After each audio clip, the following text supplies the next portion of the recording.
Hello students, welcome back to my channel twin physics. আজ আমাদের আলোচনার টপিক ক্লাস 12-তে ছায়াপ্রকাশনী বই থেকে যে সলিউশন সিরিজটা চলছিল তার আজকে তড়িৎক্ষেত্র অধ্যায় থেকে এমসিকিউ #5। আজকের ভিডিওতে আমরা লাস্ট 11টা প্রশ্ন নিয়ে চর্চা করব, 49 থেকে 59 প্রশ্ন নিয়ে। আশা করি তোমরা সবাই ভালো আছো, সুস্থ আছো এবং তার চেয়ে বেশি ইম্পর্টেন্ট তোমাদের প্রিপারেশন ফর উচ্চ মাধ্যমিক 2026 ভীষণ ভালো চলছে। ইন্ট্রোডাকশন শেষ, কাজের গল্প শুরু। 49 স্পিডে যদি না করানো যায় তাহলে কিন্তু সিলেবাস কমপ্লিট হবে না। 49-এ বলা আছে, একটি ধনাত্মক আধান ক্যাপিটাল কিউ একটি ঘনকের কেন্দ্রে রয়েছে। ঘনকটির যে কোনো তলের মধ্য দিয়ে তড়িৎ ফ্লাক্স হবে একটা তলের মধ্য দিয়ে, পুরো তলের মধ্য দিয়ে Q/ε0, একটা তলের মধ্য দিয়ে 1/6ε0। Option number A, West Bengal joint 2017।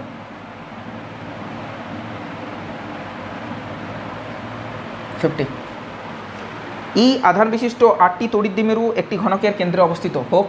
একটি দ্বিমেরু মানে হচ্ছে তার নেট আধান হয় 0, কারণ তড়িৎ দ্বিমেরুর মধ্যে একটা পজিটিভ চার্জ একটা নেগেটিভ চার্জ থাকে। এইরূপ যদি 8টাও থাকে আর চেয়ে 8 64টা থাকে, তোমার নেট চার্জ নেট চার্জ হবে 0 এবং দ্যাটস ওয়াই এখানে ইলেকট্রিক ফ্লাক্স হবে 0, আর কিছু flux 0। Option number D. Next 51-এ বলা হয়েছে, বায়ুতে রক্ষিত একটি ঘনকের ভিতরে কিউ আধান আছে ঘনকের 6টি তলের মধ্য দিয়ে, 6টি তল দিয়ে টোটাল, তাহলে Q/ε0। অপশান নাম্বার এ। আচ্ছা 52, একটি বদ্ধতলে অন্তর্মুখী তড়িৎ ফ্লাক্স হচ্ছে φ1, বহির্মুখী তড়িৎ ফ্লাক্স হচ্ছে φ2। আমরা যেটা করি সেটা হচ্ছে বহির্মুখী মাইনাস অন্তর্মুখী। এবার এটা হবে Q/ε0, দরকার আমার কিউ, কী করবো, ε0 এদিকে গুণ করে দাও, সেটাই আমাদের কিউ চলে আসবে, গল্প শেষ।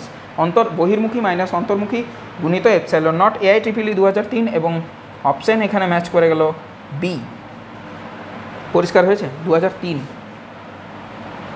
একটু ফাস্ট করাচ্ছি, কারুর যদি মনে হয় একটু স্লোর কথা শুনতে চাও, মানে স্লোভাবে আমার কথা শুনতে চাও, সে ভিডিওটা 0.25 0.50 এরকম করতে পারো। নেক্সট 53-তে বলেছে যে এইভাবে তোমাদের একটা বদ্ধ গোলক আছে, মানে একটা গাউসিয়ান তল আছে, তলটার নাম দিয়েছে এস। এখানে প্লাস Q1 চার্জ, এখানে মাইনাস Q1 চার্জ, আর বাইরে একটা প্লাস Q2 চার্জ। গল্পটা বলেছে যে তড়িৎ ক্ষেত্র সেটা হচ্ছে অস্তিত্ব কাদের জন্য থাকবে, এটা একটু বোঝানোর প্রশ্ন। প্রথম গল্পটা হচ্ছে, এটা যদি ফাইয়ের গল্প হতো সেটা হতো 0। কেন? কারণ এই যে গাউসিয়ান তলটা আছে, এই গাউসিয়ান তলের মধ্যে প্লাস Q1 মাইনাস Q1 অর্থাৎ টোটাল যে নেট চার্জ সেটা হতো 0। এবার যদি চার্জই যদি না থাকে তাহলে তড়িৎ ফ্লাক্স আসবে কোথা থেকে? নেট চার্জটাই 0। গাউসিয়ান তলে বা তড়িৎ ফ্লাক্স বার করার সময় গাউসিয়ান তলের বাইরে কোন চার্জ আছে, কোন ভদ্রলোক আছে, সেটা কোনো যায় আসে না। পরিষ্কার হয়েছে কথাটা? কিন্তু যদি আমাকে বার করতে বলে তড়িৎ ক্ষেত্র, কি বললাম, যদি আমাকে বার করতে বলে তড়িৎ ক্ষেত্র ফাই, না বার করে ই বার করতে বলে, সেটা কিন্তু 0 নয়। তড়িৎ ক্ষেত্র বার করার সময় যে তিনটে চার্জকে আমরা সমাবেশ ঘটাবো সেটা প্লাস Q1 মাইনাস Q1 এবং প্লাস Q2, তিনটে আধানেরই কিন্তু সমাবেশ ঘটবে। অর্থাৎ তড়িৎ ক্ষেত্র বার করার সময় গাউসিয়ান প্লেনের বাইরে কোন চার্জ আছে সেও কিন্তু ইফেক্ট ফেলে, কারণ এখান থেকে নির্গত তড়িৎ বলরেখা এই তলটার মধ্যে দিয়েও কিন্তু যাবে। কথাটা বোঝা গেল? কিন্তু গাউসিয়ান তলের মধ্য দিয়ে যখন তড়িৎ ফ্লাক্স নির্ণয় করবো ভেতরটাতে, তখন কিন্তু কোনো চার্জ নির্গত হবে না, কারণ নেট চার্জটা 0 হচ্ছে। তার জন্য ইলেকট্রিক ফ্লাক্স নির্ণয় করার সময় গাউসিয়ান তলের বাইরে কোন চার্জ আছে সেটা ম্যাটার করে না, ইলেকট্রিক ফিল্ড নির্ণয় করার সময় বাইরে কোন চার্জ আছে সেটাও ম্যাটার করে। বোঝাতে পারলাম? এই প্রশ্নটা যদি তড়িৎ ফ্লাক্স বলতো অপশানটা হতো অপশান নাম্বার সি, বাট যেহেতু এখানে ইলেকট্রিক ফিল্ড বলেছে তাই হবে অপশান নাম্বার বি। পরিষ্কার হয়েছে কথাটা? এটা IIT 2004, ভালো প্রশ্ন কিন্তু। নেক্সট 54, 20 সেন্টিমিটার বাহু বিশিষ্ট একটি বর্গাকার ক্ষেত্রে, আচ্ছা 20 সেন্টিমিটার বাহু বিশিষ্ট একটা বর্গাকার ক্ষেত্রে, ওকে, 80 সেন্টিমিটার ব্যাসার্ধের একটি গোলক দ্বারা আবদ্ধ, 80 হতে হবে। তাহলে এটা যদি আমাদের 20√2 মানে হচ্ছে 1.414 মানে 1.5 মানে 20, 30, মোটামুটি এটা 30, 80 হচ্ছে মানে 50, মানে এদিকে 25 এদিকে 25। এটাকে যদি হয় 30 তাহলে এদিকে 25, মানে এরকম। এইটাকে বেস্টন করে যদি একটা গোলক থাকে, বড় একটা গোলক কিন্তু আছে, গোলকের যে ব্যাসটা সেটা কিন্তু 80 সেন্টিমিটার, আমি বারবার বলছি। এর যে বাহুর দৈর্ঘ্যটা সেটা কিন্তু হচ্ছে 20 সেন্টিমিটার, সেটাও আমি বারবার বলছি। পরীক্ষাতে এই ভুলগুলো করো না, এটাকে ছোটো এঁকে দিলাম এটাকে বড় এঁকে দিলাম, এই ভুলগুলো করো না যেগুলো চোখে দেখায়, চোখেই ভুলটা ধরা যাচ্ছে। বেশ, এবার গল্পটা হচ্ছে যে এই বর্গক্ষেত্রে 4টে বিন্দুতে 4টে চার্জ আছে। একটা হচ্ছে 2 × 10⁻⁶, একটা হচ্ছে -5 × 10⁻⁶, একটা হচ্ছে -3 × 10⁻⁶, একটা হচ্ছে 6 × 10⁻⁶। নেট চার্জ কত হচ্ছে? এই 4টে চার্জকে যদি যোগ করো, 2 - 5 + 6 - 3, হয়ে যাবে তোমার নেট চার্জ Q নেট হয়ে যাবে 0। যেহেতু Q নেট 0, তাহলে ইলেকট্রিক ফ্লাক্স বা তড়িৎ ফ্লাক্স এটা হবে শূন্য। পরিষ্কার গল্প। এখানে কিন্তু তড়িৎ ফ্লাক্স শূন্য এই জন্য নয় যে তড়িৎ ক্ষেত্রের সাথে এরিয়া ভেক্টরটা 90 ডিগ্রিতে আছে, নো, নট অ্যাট অল, একেবারেই তা না। কিন্তু এখানে শূন্যটা এই কারণে, কারণ এই ক্ষেত্রে তোমাদের কিন্তু নেট চার্জটা হয়ে গেছে শূন্য। দুটো কারণে শূন্য হতে পারে, কখন কোন কারণটা রিজন হচ্ছে মানে বিষয়টা দাঁড়াচ্ছে সেটা কিন্তু লক্ষ্য করতে হবে। 55-এ বলেছে এইভাবে একটা ফাঁপা গোলক আছে, চোঙ আছে, এই তলটার নাম দিয়েছে এ, এই যে প্লেন সারফেসটা আছে, এই যে কার্ভ সারফেসটা আছে সেটার নাম দিয়েছে বি, আর এই যে এই পাশে আর একটা সমতল আছে সেটার নাম দিয়েছে সি। আমাকে বার করতে বলেছে এ তলের মধ্য দিয়ে তড়িৎ ফ্লাক্স কত নির্ণয় করো। তাহলে আমি জানি মোট যে তড়িৎ ফ্লাক্স বার হবে এই মধ্যখানটাতে একটা চার্জ আছে কিউ, সেইটা হয় Q/ε0 গাউসের উপপাদ্য থেকে। পরিষ্কার হয়েছে কি হয়নি? কথাগুলো যদি স্পিড মনে হচ্ছে, আমার কথা বলার স্টাইলটা একটু এই টাইপের হয়ে গেছে, অনেক পড়িয়ে তোমাদের যদি মনে হয়, কারণ কমেন্ট তো আমি দেখতে পাই, স্পিড করা স্লো করা এগুলো তো তোমাদের হাতে আছে, এইগুলো বলে নিজেদেরকে অ্যাটেনশন পাওয়ার চেষ্টা করে তো কিছু কাজ নেই। বরং সেই সব জায়গাতে তোমরা কমেন্ট করাটা বন্ধ করে এইসব জায়গাতে পড়াশোনার কমেন্টটা করো যেসব জায়গায় তোমরা কোনো রিপ্লাই পাও না। একটা কমেডি ভিডিও, একটা গানের ভিডিও, একটা কি বলবো একটা রোস্টিংয়ের ভিডিও, এইসবগুলো তো তোমরা কমেন্ট করছো, হেট কমেন্ট করছো, লাভ কমেন্ট করছো, কারণ সেই জায়গাতে তোমাদেরকে দেখেও না। আমি তোমাদেরকে পাত্তা দিই, আমি তোমাদের কমেন্টগুলো পড়ি, রিপ্লাই দিই, সেখানেও কিন্তু তোমাদের কমেন্ট করার কোনো মুরাদ থাকে না। যারা দাও তাদের কথা বলিনি, point to be noted. Next, পড়তে এসেছো চুপচাপ পড়বে, চুপচাপ বেরিয়ে যাবে। পছন্দ না হলে পড়াশোনা করবে না, এই চ্যানেলের ভিডিও দেখবে না, বেরিয়ে যাবে। 1000টা 1 লক্ষটা বাংলায় চ্যানেল আছে, চাইলে দেখে নিতে পারো, কোনো সমস্যা নেই। যারা এখানে স্টে করবে, যারা এখানে পড়তে চাও তারা একমাত্র পড়তে পারো, কারণ আজ অবধি বিগত 3 বছর ধরে যে ইউটিউবে পড়িয়েছি তাতে কোনো জিনিস কোনো ভুল ত্রুটি দেখাতে পারবে না। খুব যদি সিলি মিস্টেক না করি, কারণ আমিও মানুষ, আমারও ভুল হয়, চেষ্টা করি ভুল না করার, এবং যেগুলো ভুল সেগুলোই কিন্তু ধরবার চেষ্টা করি, যে এটা ছায়া প্রকাশনী ভুল করলো, এটা অমুক ভুল করলো, এই বিষয়গুলো লক্ষ্য করার চেষ্টা করি। আজ অবধি অন্তত তাই করে এসেছি। ফলে তোমার যদি ভিডিও দেখতে সুবিধা হয়, তোমার যদি মনে হয় যে ভিডিওটা আমার জন্য হেল্পফুল বা আমার বোঝানোটা তোমার যদি মাথায় ঢোকে, তবেই কিন্তু চ্যানেলটার সাথে স্টে করবে, নাহলে স্ট্রেট কাট বেরিয়ে যাও, কোনো প্রয়োজন নেই তোমার আমার চ্যানেলে, তোমাকে কোনো প্রয়োজন নেই। পরিষ্কার হয়ে গেছে কথাটা? বেশ, এবার হচ্ছে 3টে তল আছে, একটা হচ্ছে ফাই এ তলের মধ্য দিয়ে নির্গত তড়িৎ ফ্লাক্স, প্লাস ফাই বি তলের মধ্য দিয়ে নির্গত তড়িৎ ফ্লাক্স, প্লাস ফাই সি তলের মধ্য দিয়ে নির্গত তড়িৎ ফ্লাক্স। আমাকে জানতে চেয়েছে, আমার কাছ থেকে জানতে চেয়েছে এ তলের মধ্য দিয়ে নির্গত তড়িৎ ফ্লাক্সের পরিমাণ কত। যেহেতু এ তল আর সি তল এই দুটো তলেরই কিন্তু এরিয়া সেম, তাই এই দুটো তলেরই যে তড়িৎ ফ্লাক্স হবে সেটা কিন্তু সেম। তাহলে ফাই একে আমি ফাই এ রাখলাম, ফাই বিকে আমি জানি না, মান দিয়ে দিয়েছে সেখানে, বইয়ে দেখতে পারবে ফাই, এবং ফাই সি এর যে মানটা সেটাও নিলাম ফাই এ। কেন? বিকজ ফাই এ আর ফাই সি একই হবে, কারণ তাদের এরিয়াটা সেম, সেটা হচ্ছে Q/ε0। এবার চলে আসি 2 phi A plus phi is equal to Q/ε0। এবার এখান থেকে যদি ফাই এ আমি পেতে চাই, সেটা হবে Q/ε0 মাইনাস ফাই হয়ে গেল, আর এই দুইটা ওই পাশে হয়ে যাবে অর্ধেক, আধা, 1/2। তাহলে হচ্ছে Q/ε0 minus phi divided by 2, option number C. পরিষ্কার হয়ে গেল গল্পটা। 56-এ বলেছে, আচ্ছা এইভাবে একটা অর্ধগোলক দেওয়া আছে, তার এইভাবে একটা কার্ভ সারফেস, এইভাবে একটা সারফেস, প্লেন সারফেস, এই দুটোই দেওয়া আছে। এটা হচ্ছে আমাদের কার্ভ সারফেস, তাই CS, এটা হচ্ছে আমাদের প্লেন সারফেস, তাই হচ্ছে আমাদের তোমাদের সমতল। কার্ভ সারফেস বক্রতল, আর এটা হচ্ছে সমতল। এবার বলেছে যে বক্রতলের মধ্য দিয়ে নির্গত তড়িৎ ফ্লাক্সের পরিমাণ কত, আর এই কেন্দ্রে দিয়ে দিয়েছে একটা চার্জ ক্যাপিটাল কিউ।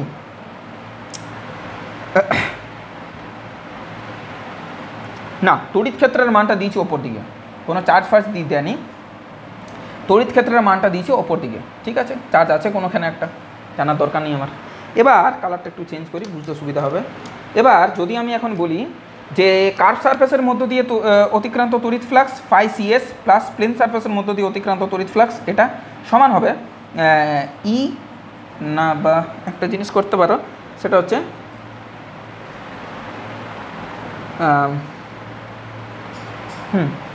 এটা যেটা করতে পারো সেটা হচ্ছে এখানটাতে শূন্য করতে পারো। শূন্য কেন করতে পারো? তার কারণ হচ্ছে তোমার এখানে যে নেট তড়িৎ ফ্লাক্সটা হবে সেটা শূন্য হবে। কেন তড়িৎ ফ্লাক্সটা শূন্য হবে?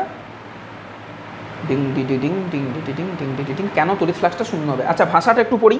ই মানের একটি সুষম তড়িৎ ক্ষেত্রের মধ্যে আর ব্যাসার্ধের একটি অর্ধগোলাকার ফাঁপা বস্তু রাখা হলো।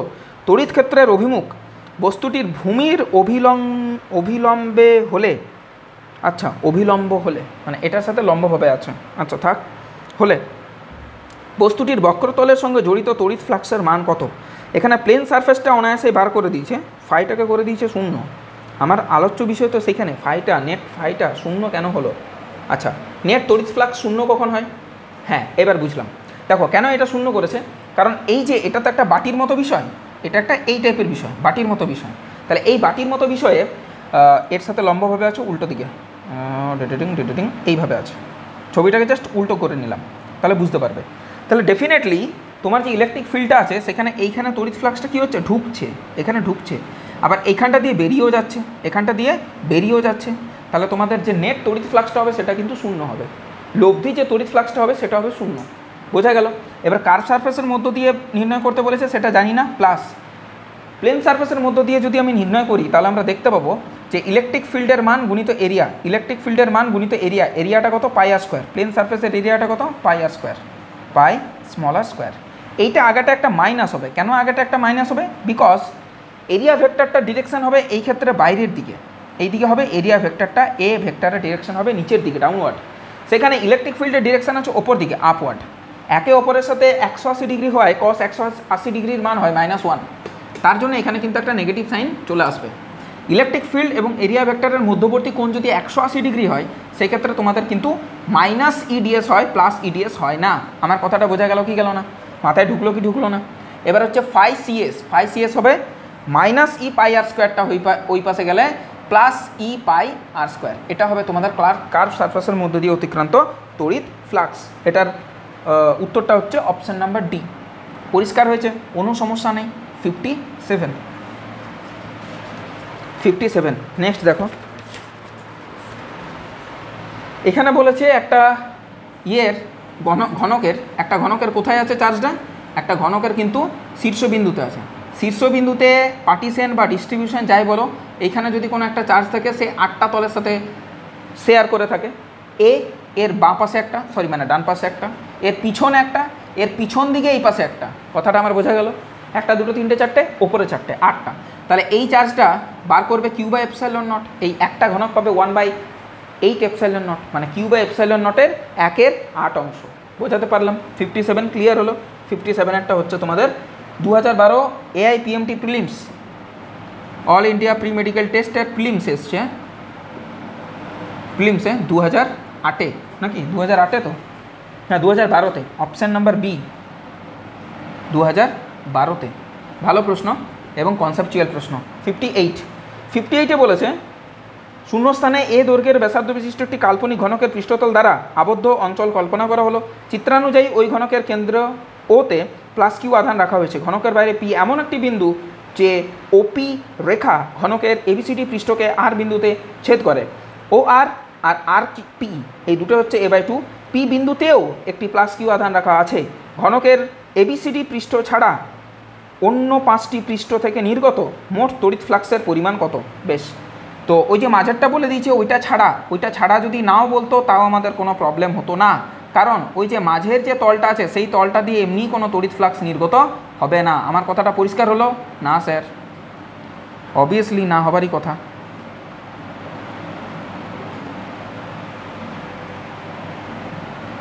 Just a minute.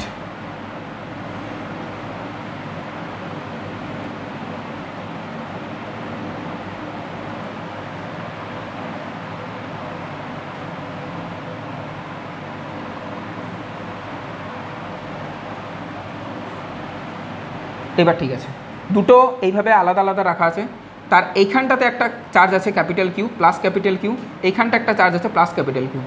পরের ঘনকটা আঁকা ছিল না, আমি আঁকলাম। এবার ভালো করে বোঝার চেষ্টা করো। এই যে টোটাল ডিস্টেন্সটা এটা হচ্ছে a/2, আর এই যে টোটাল ডিস্টেন্সটা এটা হচ্ছে a/2। অর্থাৎ আমরা বলতেই পারি যে দুটো চার্জ +Q a ডিস্টেন্স দূরে অবস্থিত। পরিষ্কার হয়েছে? কোনো প্রবলেম নেই। এবার দুটো চার্জ থেকে নির্গত তড়িৎ ফ্লাক্সের পরিমাণ কত? দুটো চার্জ থেকে নির্গত তড়িৎ ফ্লাক্সের পরিমাণ হবে 2Q/ε0। হ্যাঁ তাই তো, সেই তো হওয়া উচিত। মোট চার্জ /ε0। এবার 2Q/ε0 দুটো ঘনকের মধ্য দিয়ে নির্গত করবে, একটা ঘনকের মধ্য দিয়ে কত নির্গত করবে? 2Q/ε0 গুণিত 1/2। পরিষ্কার হয়েছে গল্পটা?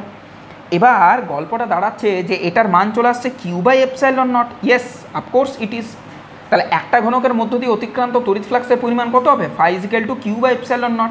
তোমরা কি একটা জিনিস লক্ষ্য করলে? উত্তর তো হয়ে গেল, মিলেও গেল। দুটো চার্জ থাকা আর দুটো চার্জ না থেকে একটা চার্জ যদি থাকতো একটা ঘনকের মধ্য দিয়েও সেই এই পরিমাণ তড়িৎ ফ্লাক্সই অতিক্রম করতো। দুটো চার্জ থাকলো, কোনো কিন্তু পার্থক্য আসছে না। আশা করি বোঝাতে পারলাম বিষয়টা। এটার তোমাদের উত্তর হচ্ছে West Bengal joint 2018 option number A.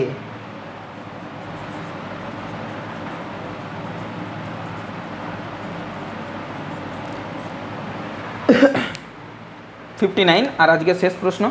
Video আমার চলছে, কোনো প্রবলেম নেই, 15 মিনিট সময় লাগলো, 15-17 মিনিটের মধ্যেই সিলেবাসটা ইয়েটা শেষ হয়ে যাবে। আর এর পরেরগুলো আমি কিন্তু ওই মুখ দেখিয়ে করবো না ভিডিওগুলো, শূন্যস্থান পূরণ এগুলো বলেই দিলাম, তাহলে একটু স্পিড আপ করা যাবে, সমস্যা হবে না কোনো। ওইগুলো আমার যে জেরক্স আছে সেই জেরক্সের মধ্যে আমি তোমাদেরকে সলভ করে দেখিয়ে দেবো, যাতে তোমরা বিষয়টা ভালোভাবে বুঝতে পারো, কোনো সমস্যা হবে না। এটা থেকে কালই পড়ছে অ্যাকচুয়ালি, একটু তোমরা ওয়েট করো।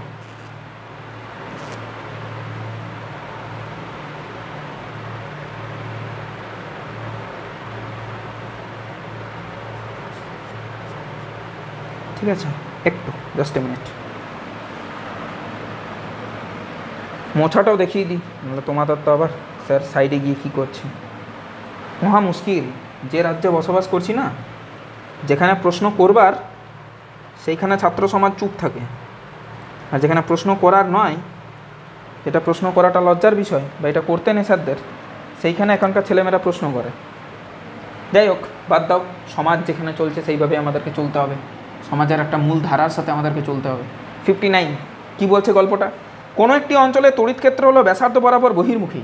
আচ্ছা বেশ, এবার তাও পড়ছে না, ঠিক আছে। এবার তার মান E = AR, E = AR।